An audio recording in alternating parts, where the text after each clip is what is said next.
नमस्कार, आप देखना शुरू कर चुके हैं जतन चंडिका न्यूज। मैं आपकी होस्ट मौली राठौर। आइए देखते हैं।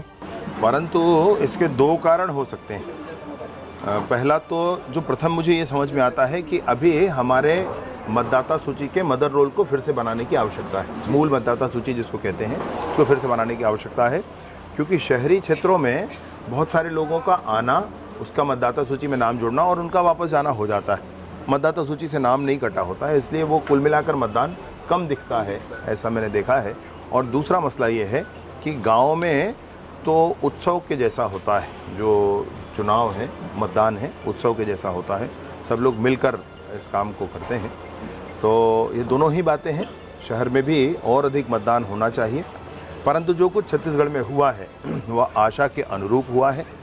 मोदी जी को वोट देने के लिए माताओं बहनों ने आगे आकर के मतदान किया है और छत्तीसगढ़ में 11 की 11 सीटें निसंदेह अब भाजपा जीतेगी, ये मैं बिल्कुल कह सकता हूँ।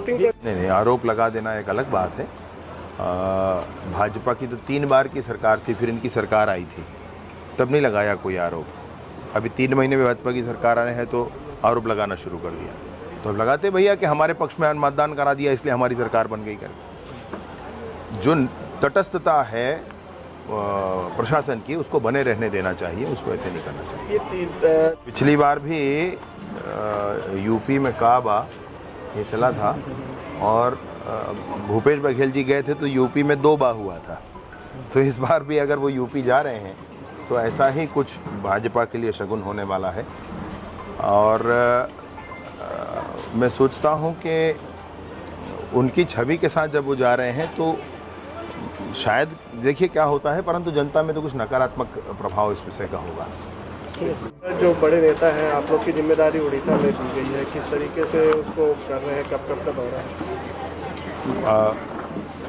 सभी भाजपा के कार्यकर्ता विभिन्न प्रदेशों में पार्टी की सेवा के लिए, अन्य पार्टी के अन्य कार्यकर्ताओं के सहयोग के लिए हम लोग सब जाएंगे।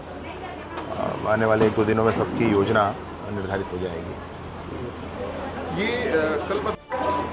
300 सीटों में मतदान के आधार पर बहुत बड़ी संख्या भाजपा में, पूरा आकलन तो मैं तो नहीं कह सकता, लेकिन बड़ी संख्या भाजपा के तरफ से होने वाली है। दूसरे चरण के मतदान के बाद लगभग 100 सीटें भाजपा की बन रही थी, इसका आकलन हुआ था। कल पार्टी कार्यालय में सर्वे भी किया गया था और आज शाम तक शायद कुछ और निर्णय आएगा इसमें। अच्छी संख्या के साथ भाजपा का एनडीए जो है वो 400 पार जाने वाला है। पिछली बार से बढ़ा हुआ है वोटिंग प्रतिशत। प्रथम चरण में भी अच्छा वोटिंग प्रतिशत रहा, द्वितीय चरण में भी रहा है। 70% से ऊपर तो पूरा एवरेज छत्तीसगढ़ का मतदान है, जो कि देश के अनेक स्थानों से अधिक है। भैया कल तृतीय चरण का मतदान। जतन चंडिका की लगातार सही और सटीक खबरें देखने के लिए जतन चंडिका न्यूज़ को सब्सक्राइब, लाइक, कमेंट एवं शेयर करना ना भूलें और बेल आइकॉन बटन दबाना ना भूलें। लगातार जतन चंडिका आपके